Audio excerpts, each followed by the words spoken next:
நீலிமாவோட அப்பா இறந்ததுக்கு அப்புறமா அவளோட வீட்டு பொறுப்புகள் எல்லாமே தன்னோட தோல்ல சுமையா ஏறிடுச்சு. அதனால அவ ஒரு சைனீஸ் பேலா வண்டி கடைய ஆரம்பிச்சிட்டா. நீலிமாவே தினமும் சட்னி எல்லாம் செய்ய ஆரம்பிச்சா.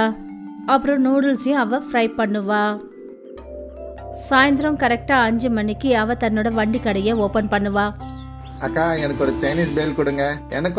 எனக்கு 2 பேல் பார்சல் வேணும் அக்கா, ரொம்ப டேஸ்டியா இருக்கு. நீலிமா கடையை திறந்ததுமே கஸ்டமர்ஸ் கூட்டமா வந்து அங்க நின்னுடுவாங்க. நீலிமா ஒவ்வொரு கஸ்டமர்னு சொல்லி எல்லா கஸ்டமர்ஸ்க்கும் சைனீஸ் பேலா கொடுப்பா. ரொம்ப அற்புதமா இருக்கு. நாங்க 2 பேரும் வருவோம். ரொம்ப அருமையா இருக்குது. நாளைக்கும் நாங்க வருவோம். கண்டிப்பா வாங்க.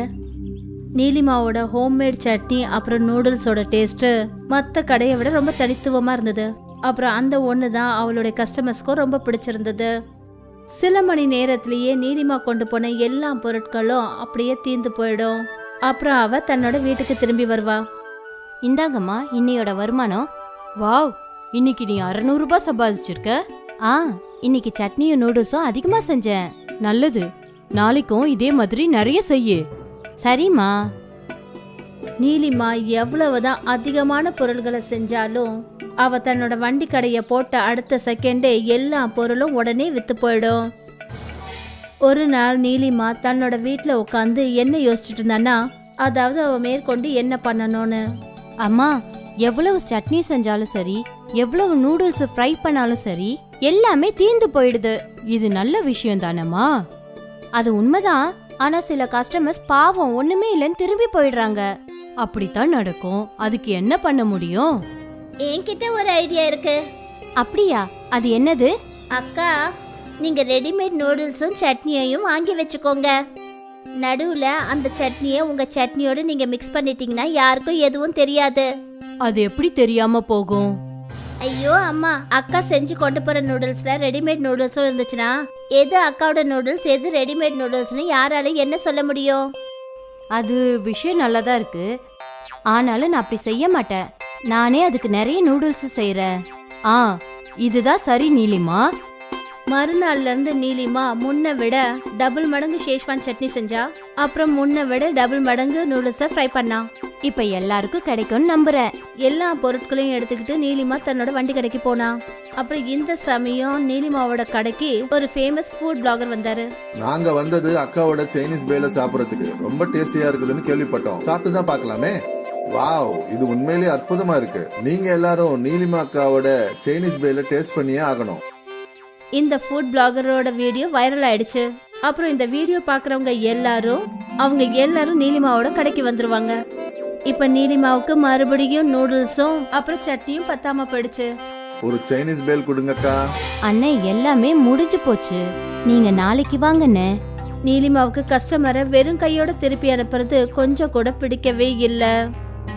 அன்னைக்கு ராத்திரி அவ வீட்டுக்கு திரும்பி வந்தப்ப, அம்மா, அந்த வீடியோ வைரல் ஆனதுனால இன்னும் கஸ்டமர்ஸ் அதிகமாயிட்டாங்கம்மா. ரொம்ப நல்ல விஷயம் கண்ணா.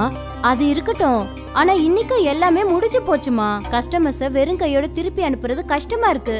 அக்கா, நான் தான் சொல்லிக்கிட்டு இருக்கேன்ல, நான் சொன்ன ஐடியாவை யூஸ் பண்ணுங்க. அதத்தான் நானும் யோசிக்கிறேன். நாளைக்கு மார்க்கெட்ல இருந்து எல்லாம் வாங்கிட்டு வந்துடுறேன். இதைத்தான் எதிர்பார்த்தேன். மறுநாள் நீலிமா மார்க்கெட்ல இருந்து ஒரு பெரிய ஷேஷ்வான் சட்னி கேனும் அப்புறம் பெரிய பெரிய நூடுல்ஸ் பாக்கெட்டை வாங்கிட்டு வந்தா. அப்புறம் நீலிமா தினமும் செய்யற அவளோட சட்னியை செஞ்சா. அப்புறம் கூடவே நூடுல்ஸும் ஃப்ரை பண்ணா. இந்த பொருள் எல்லாத்தையும் எடுத்துக்கிட்டு அவ தன்னோட வண்டி கடைக்கு போனா. எப்பவும் போல நீலிமா கடையை திறந்ததுமே கஸ்டமர்ஸ் கூடி நின்னுட்டாங்க. எனக்கு 2 சைனீஸ் பேல் பார்சல். எனக்கு ஒண்ணு. நீலிமாவோட கை வேலை செஞ்சுக்கிட்டே இருந்தது. மெல்ல மெல்ல டப்பாவில் சட்னி குறைஞ்சிக்கிட்டே இருந்தது. இப்ப மார்க்கெட்ல இருந்து வாங்கிட்டு வந்த சட்னியையும் நூடுல்ஸையும் மிக்ஸ் பண்ணணும். அதுக்கப்புறம் நீலிமா வெளியில வாங்கிட்டு வந்த சட்னி அவளோட சட்னியோட சேர்த்து மிக்ஸ் பண்ணா. அப்புறம் ஃப்ரைட் நூடுல்ஸ்ல அவ வெளியில இருந்து வாங்கிட்டு வந்த நூடுல்ஸையும் சேர்த்தா. எனக்கு 2 சைனீஸ் பேல் வேணும். தரேங்க. நீலிமா பழையபடி எல்லா கஸ்டமர்ஸ்க்கும் சைனீஸ் பேலா செஞ்சு கொடுத்துக்கிட்டு இருந்தா. அக்கா, டேஸ்ட் கொஞ்சம் டிஃபரெண்டா இருக்கு. முன்ன மாதிரி கிடையாது, ஆனாலும் நல்லா இருக்கு. நீலிமாவுக்கு ரொம்ப சந்தோஷமா இருந்தது. அவளோட கஸ்டமருக்கு மார்க்கெட்டோட பொருள் டேஸ்டும் பிடிச்சிருக்குன்னு. அப்புறம் என்ன, தினமும் நீலிமா மார்க்கெட்ல விற்கிற ஷேஷ்வான் சட்னியும் நூடுல்ஸையும் தான் செஞ்ச நூடுல்ஸையும் சட்னியையும் மிக்ஸ் பண்ணா. இந்த சுவையில எந்த மாற்றத்தையும் கண்டுபிடிக்கலையாமா? இல்லம்மா, எல்லாரும் சந்தோஷமா சாப்பிட்டாங்க. நல்லது, சாயா சொன்ன ஐடியா ஒர்க் அவுட் ஆகுது. அம்மாவுக்கு சந்தோஷம், நீலிமாவோட கஷ்டம் கொஞ்சம் குறைஞ்சதுன்னு. மெல்ல மெல்ல நீலிமா குறைஞ்ச பொருட்களை சமைக்க ஆரம்பிச்சா. அப்புறம் அதிகமான பொருட்களை மார்க்கெட்ல இருந்து வாங்கிக்கிட்டு வந்தா. ஆனாலும் இப்பவும் அவளோட கடையில கூட்டம் இருந்தது. ஆனா ஒரு நாள் நீலிமாவோட கடைக்கு பக்கத்துல அசோக் சைனீஸ் வண்டி கடையை போட்டான். அவன் ஷேஷ்வான் சட்னி அப்புறம் நூடுல்ஸை மார்க்கெட்ல இருந்து வாங்கிக்கிட்டு வருவான். நீலிமாவோட கஸ்டமர்ஸ் அசோக்கோட நூடுல்ஸையும் சாப்பிட்டு பார்த்தாங்க. இது அப்படியே நீலிமாக்கா செய்யற மாதிரியே இருக்கு. என்ன நிஜமாவா? ஒவ்வொருத்தரா எல்லா கஸ்டமரும் அசோக்கோட பேலியும் சாப்பிட்டு பார்த்தாங்க. அதுவும் அவங்களுக்கு பிடிச்சு போச்சு. அசோக் ரொம்பவே தந்திரமானவன். அவன் கஸ்டமர்ஸை தன் பக்கமா இழுக்கிறதுக்கு முயற்சி பண்ணான்.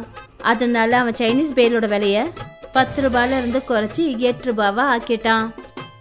அடேங்கப்பா, வெறும் 8 ரூபாய் தானா? நல்லதுதான். எது எப்படியோ 2 பேரும் சுவையும் ஒரே மாதிரி தானே இருக்கு. அதுவும் சரிதான். இன்னும் கம்மியான விலையில இருந்ததுனால நிறைய பேர் அசோக்கோட வண்டி கடையில போய் சாப்பிட ஆரம்பிச்சாங்க. அப்புறம் மெல்ல மெல்ல நீலிமாவோட கடை ரொம்பவும் காலியா இருந்தது. இன்னைக்கு முதல் முறையா நீலிமாவோட பொருட்கள் குறையாம இருந்தது. அவர் ரொம்ப வேதனையோட வீட்டுக்கு போனா. என்ன ஆச்சு? அசோக் என் பக்கத்திலேயே சைனீஸ் பேலா கடையை போட்டுட்டான். அப்புறம் விலைய 8 ரூபான்னு போட்டிருக்கான். அதனால என் கடைக்கு யாரும் வரமாட்டேன்றாங்க. அப்படின்னா அக்கா நீங்களும் ரேட்டை கம்மி பண்ணுங்க. ஆனா அதனால லாபம் கம்மியாயிடதா? அதெல்லாம் ஒன்றும் பிரச்சனை இல்லை. ஆனா எல்லாம் வித்து போகும்ல. ஆ, மறுநாள் நீலிமா புது போர்டை போட்டா. அவ சைனீஸ் பேலோட விலை 7 ரூபாய்க்கு மாத்தினா. 7 ரூபான்னு போர்டில் பார்த்ததுமே எல்லா கஸ்டமர்ஸும் மறுபடியும் நீலிமாவோட கடைக்கு வந்தாங்க. இப்போ ஏதாவது பண்ணி ஆகணும். அசோக் தன்னோட விலையை குறைச்சு 5 ரூபாய்க்கு மாத்திட்டான். 5 ரூபாய்க்கு 2 பேலா? அப்படின்னா நான் 2 சாப்பிடுவேன். அப்புறம் மறுபடியும் ஒரு முறை எல்லா கூட்டமும் அப்படியே அசோக்கோட கடைக்கு போச்சு. நீலிமா தன்னோட தலையில கை வச்சுட்டா. அவளுக்கு என்ன பண்றதுன்னே ஒன்றும் புரியல. பல மணி நேரம் அதே இடத்துல உட்காந்துட்டு அதுக்கப்புறமா நீலிமா வீட்டுக்கு வந்தா. என்னோட ஐடியா ஒர்க் அவுட் ஆச்சு இல்லக்கா? இல்ல, அசோக் 5 ரூபாய்க்கு விலைய குறைச்சிட்டான். இப்ப கொண்டு போனது எல்லாத்தையும் திருப்பி கொண்டு வந்துட்டேன். நான் 5 ரூபாய்க்கு கீழே விலைய குறைக்க முடியாது. அப்போ இப்போ என்ன பண்றது? நீ சொன்னதை நான் கேட்டு இருக்கவே கூடாது. என்னோட சைனீஸ் பேலா வண்டி கடை நல்லா தான் போய்கிட்டு இருந்தது. நான் பேராசைப்பட்டு நான் மார்க்கெட்ல எந்த இடத்துல போய் சாமானை வாங்கிட்டு வந்தேனோ அப்பவே நான் மூழ்க ஆரம்பிச்சிட்டேன். நான் ரொம்ப ஆசைப்பட்டு இருக்க கூடாது. ஆனா நீ இப்ப என்ன பண்ண போற? முதல்ல என்ன செஞ்சேனோ அதை தான் செய்ய போறேன். நானே சட்னி நூடுல்ஸ் எல்லாம் செஞ்சு சைனீஸ் பேலா பண்ண போறேன். ரொம்ப நேர்மையோட செய்வேன். மறுநாள் நீலிமா ஷேஷ்வான் சட்னி அப்புறம் நூடுல்ஸ் செய்ய ஆரம்பிச்சா. அப்புறம் மறுபடியும் சாயந்தரம் அவளோட கடைக்கு அவ போனா. நீலிமா போர்டை சேஞ்ச் பண்ணி அதுல 10 ரூபான்னு போட்டிருந்தா. அப்புறம் அதுக்கு மேலே எழுதியிருந்தா ஹோம் மேடு. கொஞ்சம் நேரம் வரைக்கும் கஸ்டமர்ஸ் யாருமே நீலிமா கடையில் இல்லை. அப்புறம் ஒரு லேடி வந்தா. உங்கள் சைனீஸ் பேல் ஏன் இவ்வளோ காஸ்ட்லியாக இருக்குக்கா? என்னோட சட்னியும் நூடுல்ஸும் ஹோம்மேட். மார்க்கெட்ல விற்கிற நூடுல்ஸ்லயும் சட்னிலையும் இந்த ஒரு சுவை கிடைக்காது. ஒரு சைனீஸ் பேல் கொடுங்களேன். ஆ, நீலிமா அந்த லேடிக்கு சைனீஸ் பேல் கொடுத்தா. வாவ், ரொம்ப நல்லா இருக்கு. இது வரைக்கும் இந்த மாதிரி ஒரு சைனீஸ் பேலை நான் சாப்பிட்டதே இல்லை. மெல்ல மெல்ல நீலிமாவோட ரெகுலர் கஸ்டமர்ஸ் சைனீஸ் பேலை சாப்பிட்டு பார்த்தாங்க. இது அப்படியே பழைய மாதிரியே இருக்கு. அருமையா இருக்கு. அப்புறம் என்ன, கஸ்டமர்ஸ் எல்லாரும் நீலிமாவோட சைனீஸ் பேலா கடைக்கு திரும்ப வந்தாங்க. அசோக்கோட வண்டி கடையில விலை குறைவு தான். ஆனா அந்த பக்கம் யாருமே தென்படல. அசோக் இதுக்கு மேல என்ன பண்றதுன்னு யோசிச்சுக்கிட்டே இருந்தான். ஆனா நீலிமாவோட ஒரிஜினல் சைனீஸ் பேல யாராலையும் அசைக்க முடியவே இல்லை. மறுபடியும் ஒரு முறை நீலிமாவோட வியாபாரம் பெருசாச்சு. அவர் ரொம்ப சந்தோஷமா இருந்தா. அப்புறம் அவ எப்பவுமே தன்னோட வியாபாரத்துல பேராசைக்குன்னு இடம் கொடுக்கவே இல்லை. மீனுவும் ராஜுவும் மகாராஷ்டிரால ஒரு கிராமத்துல வாழ்ந்துட்டு இருக்காங்க. அவங்க 2 பேரோட சின்ன வயசுலயே அவங்க அம்மா அப்பா இறந்து போயிட்டாங்க. அதனால அவங்க பாட்டி தான் அவங்கள வளர்த்துட்டு இருக்காங்க. அவங்க ஏழைங்கன்றதுனால அவங்களோட வீட்டுல கேஸ் சிலிண்டர் இல்ல. 3 பேரும் காலங்காத்தால விறகுகளுக்காக காட்டுக்கு போவாங்க. மீனு, இப்போ வரைக்கும் எவ்வளோ விறகு பொறுக்குன?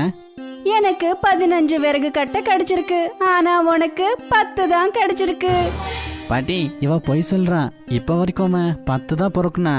என்னோட 5 அவ திருடி போட்டுக்கிட்டான். நீங்க 2 பேரும் சண்டை போடுறத நிறுத்துங்க. இது ஒன்னும் போட்டி கிடையாது. நீங்க உங்களோட வேலைய செய்யுங்க, அப்புறம் சந்தோஷமா இருங்க. ஒரு நாள் மீனு, ராஜு, பாட்டி எல்லாருமே விறகுகளை எடுத்துக்கிட்டு இருந்தாங்க. அப்பதான் அவங்களுக்கு யாரோ வலியில கத்துற மாதிரியான குரல் கேட்டது. இந்த குரல் நதி கிட்ட இருந்து தான் வருது. வாங்க போய் பார்க்கலாம். அது ஏதாவது ஆபத்தான விலங்கா இருந்தா? கண்ணு, நாம கஷ்டப்படுறவங்களுக்கு உதவி செய்யணும். நாம யாரு இப்படி வலியில துடிச்சுக்கிட்டு கத்துறாங்கன்றதாவது பார்த்துட்டு வரணும்டா. 3 பேரும் நதியோட கரைக்கு போனாங்க. அவங்க புதருக்கு பின்னாடி ஒளிஞ்சுக்கிட்டு பார்த்தாங்க. அந்த நதி கரைக்கிட்ட ஒரு அரக்கன் படுத்துக்கிட்டே வலியில கத்திக்கிட்டு இருந்தான். இங்க பார்க்கிறதுக்கு பயங்கரமான ராட்சசம் போல இருக்காங்க. நாம இவங்க கிட்ட போயாகணுமா? நீங்க 2 பேரும் இங்கேயே இருங்க, முதல்ல நான் பார்த்துட்டு வரேன். பாட்டி அந்த அரக்கனுக்கிட்ட போனா. அந்த அரக்கனுக்கு நிறைய இடங்கள்ல அடிபட்டிருக்கிறத அவங்க பார்த்தாங்க. பார்க்கறதுக்கு யாரோ அந்த அரக்கனை நிறைய கல்லால அடிச்ச மாதிரி இருக்கு. நீ யாரு? இங்க என்ன பண்ணிட்டு இருக்க? அம்மா, கடல் கரையிலிருந்து அடிச்சுக்கிட்டு நான் இங்க வந்துட்டேம்மா. அப்போ இந்த இடத்துக்கு எப்படி வந்து சேர்ந்த? நான் மாமிசத்தை சாப்பிட மாட்டேன். அதனால என்னோட இனத்து ஜனங்க என்ன அடிச்சு துரத்துட்டாங்க. நான் மகாராஷ்டிராவுக்கு போகும்போது என்னோட மூஞ்ச பார்த்து அவங்க பயந்துட்டாங்க. என்ன கல்லால அடிச்சாங்க. நான் ஓடிக்கிட்டே இங்க வந்துட்டேம்மா.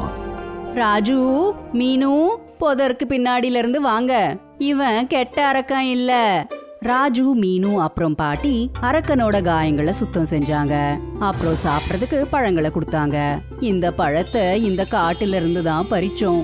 நீ நல்லா தேடி பார்த்தேனா உனக்கு மாம்பழம், கொய்யா பழம்னு வகை வகையான பழங்கள் கிடைக்கும். அன்னிலிருந்து ராஜு, மீனு, பாட்டி காட்டுக்கு விறகுகளுக்காக போறப்பெல்லாம் அந்த அரக்கனை சந்திச்சுட்டு தான் வருவாங்க. ஆனா ஒரு நாள் ஒரு கவர்மெண்ட் ஆபீசர் அவங்க 3 பேரையும் நிப்பாட்டினாரு. கேளுங்க, இனிமே இந்த காட்டுக்கு நீங்க வரவே கூடாது. கவர்மெண்ட் இங்க விறகு வெட்டக்கூடாதுன்னு ஆர்டர் போட்டிருக்காங்க. நீங்க தப்பா புரிஞ்சிட்டு இருக்கீங்க. நாங்க மரங்களை வெட்ட மாட்டோம். வெறும் கீழே கிடக்கிற விறகுகளை மட்டும்தான் எடுத்துட்டு வருவோம். கிழவி, ஓவரா பேசாத. சொன்ன பேச்சு கேட்கணும், அவ்வளவுதான். அன்னிலிருந்து அவங்க 3 பேரால காட்டுக்கு போக முடியல. விறகுகள் இல்லாததால ராஜு, மீனுவோட வீட்ல அடுப்பு பத்த வைக்கிறது கூட கஷ்டமாயிடுச்சு. அவங்களுக்கு பழங்களும் கிடைக்கிறது இல்ல. பாட்டி அவங்களுக்கு தெரிஞ்ச ஒரு கடைக்காரர்கிட்ட இருந்து ராஜு அப்புறம் மீனுக்காக சில பொருட்களை கடனுக்கு வாங்கிட்டு இருந்தாங்க. குழந்தைங்களா, இந்தாங்க, இனி பிஸ்கெட் மாதிரியான உணவுகளை சாப்பிடுங்க. நாம நம்மளோட வீட்ல திரும்ப எப்போ சமைப்போனே தெரியல. சில நாட்களுக்கு அப்புறம் பாட்டி அந்த கடைக்கு போனப்போ அவங்களுக்கு அந்த கடைக்காரரு கடன் கொடுக்க மறுத்துட்டாரு. பழைய பாக்கிய இன்னும் கொடுக்கல. மறுபடியும் கடன் கேட்க வந்திருக்கீங்களா? கடன்ல பொருட்களை வாங்கிய வாழ்க்கையை ஓட்டுருவீங்களா? ஒன்று பண்ணுங்க, குழந்தைய கூட்டிக்கிட்டு மும்பை போங்க. அங்கே போனால் ஏதாச்சும் வேலை கிடைக்கும். பாட்டி வீட்டுக்கு வந்து ராஜு, மீனு கிட்ட நடந்ததை எல்லாத்தையும் சொன்னாங்க. குழந்தைங்களா, நீங்க மும்பைக்கு வருவீங்களா? பாட்டி, மும்பைக்கு போலாம். நான் மும்பை பார்க்கறதுக்கு எக்ஸைட்டடா இருக்கேன். ஆனா பாட்டி, வியாபாரம் பண்றதுக்கு காசு வேணுமே. உங்க தாத்தாவோட கடைசி அடையாளம் இந்த தாலி என்கிட்ட இன்னும் இருக்கு. இத அடமானம் வச்சா நமக்கு கொஞ்சம் காசாவது கிடைக்கும். அப்புறம் 3 பேரும் மும்பைக்கு போனாங்க. மும்பை வந்ததுக்கு அப்புறம் அவங்களுக்கு எந்த வியாபாரத்தை ஆரம்பிக்கணும்னே புரியல. பாட்டி, மும்பையோட வடா பாவ் ரொம்ப ஃபேமஸ். வடா பாவ் கடையை நம்ம போடலாம். இல்ல, வடா பாவ் எல்லா இடங்களையும் விக்குது. பூரி மசாலாக்கான தள்ளு வண்டி வைக்கலாம். இல்ல, சமோசா அப்புறம் பிரெட் பக்கோடா. இல்ல, தோசா, சௌமீன்கான தள்ளு வண்டிய வைக்கலாம். ஏன்னா சௌமீன் கொஞ்சம் பேரு தான் விக்கிறாங்க. இன்னொரு பக்கம் காட்டுல இருக்கிற அரக்கன் கவலைப்பட்டுட்டு இருந்தான். அவன் காட்டுக்குள்ள ராஜு, மீனு அப்புறம் பாட்டிக்காக காத்துக்கிட்டு இருந்தான். ஒண்ணுமே புரியல. இந்த ராஜு, மீனு அப்புறம் அந்த பாட்டி என்ன பார்க்கறதுக்கு வரல. என்ன பார்த்து பயந்துட்டாங்களா? இல்லனா என் மேல அவங்களுக்கு வெறுப்பா? நான் எப்படியாச்சு அவங்கள ஒரு வாட்டியாச்சு பார்த்தாகணும். ஒரு நாள் அரக்கன் காட்டுல இருந்து வெளியில வரத்துக்கு முயற்சி செஞ்சான். ஆனா கவர்மெண்ட் ஆபீசர் அந்த அரக்கனை பார்த்துட்டான். அவன் துப்பாக்கியை பிடிச்சுக்கிட்டு அரக்கன் பின்னாடி போனான். அரக்கன் நதிக்குள்ள குதிச்சுட்டான். அவன் தண்ணில தன்னோட மூச்சை அடிச்சுக்கிட்டு உயிரை காப்பாத்திக்கிட்டான். அந்த ஆபீசர் கிளம்பினதுமே அரக்கன் வெளியில வந்தான். என்ன வேணாலும் ஆகட்டும், நான் ராஜு, மீனு அந்த பாட்டிய சந்திச்சே தீரணும். அவங்க 3 பேரும் கஷ்டத்துல இருக்காங்களா? அவங்க 3 பேரும் பிரச்சனையில மாட்டிக்கிட்டாங்க. ஏன்னா மும்பைல அவங்களோட சௌமீன் பிசினஸ் சரியா போகல. அவங்களோட தள்ளுவண்டிக்கு பக்கத்திலேயே இன்னொரு 2 பேரு சௌமீனை விற்க ஆரம்பிச்சிட்டாங்க. ராஜு, நீ வீட்டுக்கு போயிடு. ஜமீன்தாரோட வயல்ல விவசாயத்தை செய்யி. இங்க மும்பைல நம்ம 3 பேருக்கும் காசு பத்த மாட்டேங்குது. அப்புறம் நாங்க 2 பேரும் இங்கேயே வியாபாரத்தை பார்த்துக்கிட்டு எப்படியோ இருந்துக்கிறோம். ராஜு கிராமத்துக்கு திரும்ப வந்தான். ராட்சஸ் அங்கிளை பார்த்து ரொம்ப நாட்கள் ஆயிடுச்சு. நான் உங்களை மீட் பண்ணி நம்மளோட கஷ்டத்தை சொல்லியாகணும். ஒரு நாள் ராத்திரி ராஜு புதருக்கு பின்னாடி ஒளிஞ்சுக்கிட்டான். அங்கேயே இருந்து கவர்மெண்ட் ஆபீசர் தூங்கறதுக்காக காத்துக்கிட்டு இருந்தான். ஆபீசருக்கு தூக்கம் வந்து உள்ள போனதுமே ராஜு சத்தமே போடாம காட்டுக்குள்ள நுழைஞ்சிட்டான். அரக்கன் ஒரு மரத்துக்கு மேல ஒளிஞ்சுக்கிட்டு இருந்தான். அந்த அரக்கன் ராஜுவை பார்த்ததுமே சந்தோஷமா அந்த மரத்துல இருந்து குதிச்சிட்டான். ஐயோ, நான் பயந்து போயிட்டேன். அப்புறம் நீ நல்லா இருக்கல்ல? இங்க வாழ்க்கை ரொம்ப கஷ்டமா இருக்கு. கவர்மெண்ட் ஆபீசர் தினமும் வந்துகிட்டே இருக்கான். அவன்கிட்ட இருந்து நான் ஒளிஞ்சிக்கிட்டே இருக்கணும். ஆமா, நீங்க எங்க போனீங்க? இவ்வளோ நாட்களுக்கு அப்புறம் நான் உன்னை பார்க்குறேன். நாங்க மும்பைக்கு போயிட்டோம். பாட்டி அப்புறம் மீனும் அங்கதான் இருக்காங்க. அங்க எங்களோட வியாபாரம் நடக்கவே இல்லை. அதுக்கு தான் உங்ககிட்ட வந்தேன். நீங்க என்ன வியாபாரம் பண்ணீங்க? நாங்க சௌமீன் வியாபாரம் பண்ணோம். சௌமீனை எனக்கு கூட ரொம்ப பிடிக்கும். எனக்கு பிரெட் பக்கோடா கூட பிடிக்கும். என்னோட அம்மா பக்கோடா சௌமீனை பண்ணி எனக்கு ஊட்டி விடுவா. பக்கோடா சௌமீனா? ஆமா, சௌமீனை பண்ணதுக்கு அப்புறம் அதை பேசின்ல போட்டு பண்றது. அப்போ பக்கோடா சௌமீன் ரெடி ஆயிரும். ஏன் பாட்டி பக்கோடா சௌமீனை விற்க கூடாது? சரியா சொன்ன. சாதாரணமான சௌமீனை நிறைய பேர் வித்துக்கிட்டே இருக்காங்க. ஒருவேளை நீ பக்கோடா சௌமீனை வித்தேன்னா உன்னோட கடையில ஜனங்க வரிசையில நிப்பாங்க. ராட்சஸ் அங்கிள், இந்த வாட்டி நான் தனியா போக மாட்டேன். நீங்களும் என் கூட வாங்க. இல்ல, பப்ளிக்கா போறதுக்கு எனக்கு பயமா இருக்கும். பயப்படாதீங்க. நான் ஜனங்க கிட்ட நீங்க நல்லவங்கன்னு நான் நிரூபிப்பேன். அடுத்த நாள் ராஜு அந்த கவர்மெண்ட் ஆபீசர் கிட்ட பேசினான். அங்கிள், காட்டுல ஒரு ராட்சசன் இருக்காங்க. தயவு செஞ்சு அவங்கள என் கூட விடுங்க. ஜனங்களுக்கு ராட்சசன் ஆபத்து. நான் அவனை கொன்னே தீருவேன். நீங்க என் பேச்ச தயவு செஞ்சு கேளுங்க. அந்த ராட்சசன் கறி சாப்பிட மாட்டாங்க. அதனாலதான் அவங்க இனத்து ஜனங்க அவங்கள துரத்திட்டாங்க. அவங்க ஜனங்க நடுவுல வரும்போது ஜனங்க அவங்கள பார்த்து பயந்துட்டாங்க. அவங்க மேல கல்லெல்லாம் வீச ஆரம்பிச்சாங்க. ராட்சசனுக்கு ஏதோ அநியாயம் நடந்திருக்கு. சரி, நீ அவனை கூட்டிக்கிட்டு போ. இப்படி ராஜு அந்த அரக்கனை காட்டுல இருந்து வெளியில கூட்டிட்டு வந்தான். ஊர்க்காரங்க எல்லாம் ராஜுவை அரக்கன் கூட பார்த்து ரொம்பவே ஷாக் ஆயிட்டாங்க. ராஜு அரக்கனை மும்பைக்கு கூட்டிட்டு வந்தான். அவன் அந்த அரக்கனை அவங்களோட தள்ளுவண்டி கிட்ட நிக்க வச்சான். இப்போ அவங்க கிட்ட நிறைய பேர் வர ஆரம்பிச்சாங்க. அவங்க எல்லாம் அந்த அரக்கனை பார்த்துட்டு பக்கோடா சௌமீனை சாப்பிட்டுட்டு போயிடுவாங்க. இப்படி ஒரு வழியா ராஜு, மீனு அப்புறம் பாட்டியோட காசு பிரச்சனை தீர்ந்துடுச்சு. அவங்க அன்னில இருந்து சந்தோஷமா வாழ்ந்துட்டு இருக்காங்க. இவங்க 3 பேரும் அன்னைக்கு அந்த அரக்கனுக்கு உதவி செய்யாம இருந்தா இன்னைக்கு அவங்களால இப்படி காசு சம்பாதிச்சு இருந்திருக்க முடியாது. இதுக்கு தான் சொல்லுவாங்கல்ல, நாம நல்ல செயல்களை செஞ்சா நமக்கு நல்ல பலன்கள் கிடைக்கும். முக்கத்துக்கு பனைமர தோப்பு இருந்தது. அவரு பனைமரத்துல ஏறி பனங்காய்களை பறிச்சு போடுவாரு. அப்புறம் இந்த பனங்காய்களை கொண்டு போய் வியாபாரி கிட்ட விற்பாரு. பணத்தை வாங்கிட்டு வருவாரு. இங்க பாருங்க தம்பி, பணம் நுங்கு நிறைய கொடுக்கறதுக்கு பாருங்க. மார்க்கெட்ல பணம் நுங்குக்கு டிமாண்ட் அதிகமாயிடுச்சு. சரிங்க சார், நாளையில இருந்து நிறைய பணம் நுங்கு கொடுக்கறதுக்கு முயற்சி பண்றேன். சரிப்பா. முகுந்துக்கும் மயூரிக்கும் ஒரே ஒரு பொண்ணு, பேரு மீனா. மீனா, நீ எங்க இருக்க? இவ்வளவு நேரம் இங்கதான் இருந்தா. அநேகமா அவ ஃப்ரெண்ட்ஸுங்க கூட விளையாடுறதுக்கு போயிருப்பா. ஆனா அவளை எதுக்காக தேடுறீங்க? அவ பண நுங்கு சாப்பிடணும்னு சொன்னா, அதனால அவளுக்காக பண நுங்கு கொஞ்சம் வெட்டி எடுத்துட்டு வந்திருக்கிறேன் பாரு. அப்பதான் மீனா, அடேங்கப்பா, பனனுங்க, இது எல்லாத்தையும் நான் மட்டும் தான் சாப்பிடுவேன். உனக்காக தான் வாங்கிட்டு வந்திருக்கேன், பொறுமையா சாப்பிடு. மழைக்காலமோ இல்ல வெயில் காலமோ முகுந்த் எந்த ஒரு சமயத்திலையும் பனை மரத்துல ஏறுவாரு.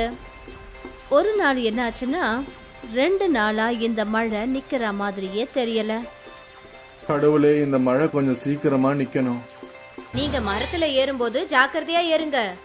மரம்லாம் ஈரமாவே இருக்கும். ஜாக்கிரதையா தான் ஏறுறேன். நான் மரம் ஏறத்துக்கு கத்துக்குட்டியா என்ன? நீங்க உறுதியானவர் தெரியும். இருந்தாலும் நீங்க ஜாக்கிரதையா இருங்க. சரிங்க மனைவி மேடம், நீங்க கவலைப்படாதீங்க. நான் இதோ போயிட்டு இதோ வந்துருவேன். சரிங்க. முகுந்த் பனை மரத்து மேல ஏறிட்டாரு. அவர் ரொம்ப ஜாக்கிரதையா ஒவ்வொரு பனங்காயா வெட்டிக்கிட்டு இருந்தாரு. கொஞ்ச நேரம் ஆயிடுச்சு. அப்பதான் திடீர்னு மீனா அந்த இடத்துக்கு வந்தா. அப்பா! மீனாவோட குரலை கேட்டுட்டு முகுந்தோட கவனம் சிதறிடுச்சு. அப்புறம் அவரு மரத்துல இருந்து வழுக்கி நேரா கீழே விழுந்துட்டாரு. அப்பா! மீனா உடனே அங்க இருந்த கிராமத்து ஜனங்களுக்கு குரல் கொடுத்தா. எல்லாரும் அங்கிருந்து ஓடி வந்தாங்க. மாமா! அப்பா கீழே விழுந்துட்டாரு. கிராமத்து ஜனங்கள்லாம் அங்க ஒண்ணு கூடி வந்தாங்க. முகுந்துக்கு ஆபரேஷனும் பண்ணாங்க. ஆனா அவரால் எப்பவுமே அவரோட காலில் நிக்கவே முடியாம போயிடுச்சு.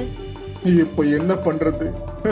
இனிமே என் குடும்பத்தை நான் எப்படி நடத்துவேன் தெரியலையே. நீங்க கவலையை விடுங்க.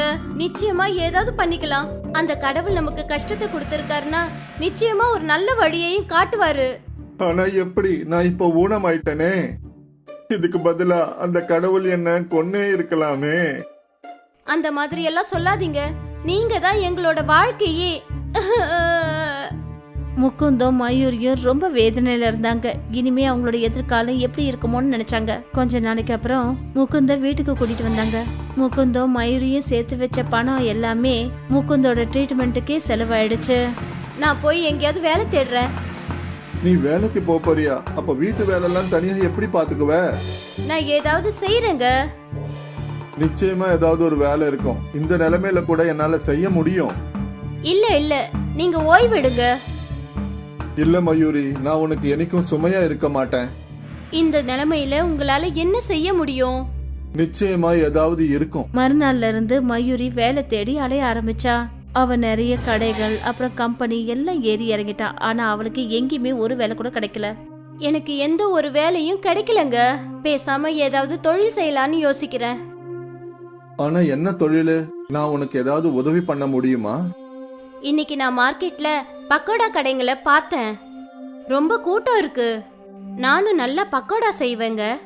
நான் ஏன் பக்கோடா வியாபாரம் பண்ணக்கூடாது? அத செய்யலாமே. ஆனா எல்லாருக்கும் அந்த கடை பக்கோடா தான் ரொம்ப பிடிக்கும். அதனால நீ ஏதாவது புதுவிதமான பக்கோடா செஞ்சாதான் நல்லா இருக்கும். எப்படி புதுசா? அதாவது சைனீஸ் பக்கோடா இருக்கு. அது குழந்தைங்களுக்கு ரொம்பவே பிடிக்கும். அந்த மாதிரி ஏதாவது புதுசா?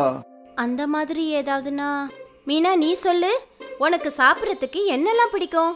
எனக்கு மேகி ரொம்ப பிடிக்கும். மேகி பக்கோடா எப்படி இருக்கும்? மேகில பக்கோடா கூட செய்வாங்களா என்ன? அதுவும் ரொம்ப மொறுமொறுன்னு.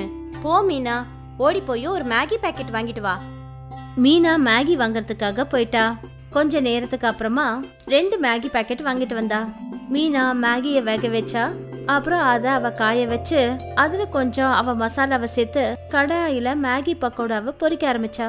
மீனா அவங்க அம்மாவோட கையையே பார்த்துக்கிட்டே இருந்தா. மேகி பக்கோடா பொரிச்சு வெளியே வந்த அடுத்த நிமிஷமே மீனா உடனே ஒரு பக்கோடாவை எடுத்தா. அத அவ வாயில போட்டுக்கிட்டா.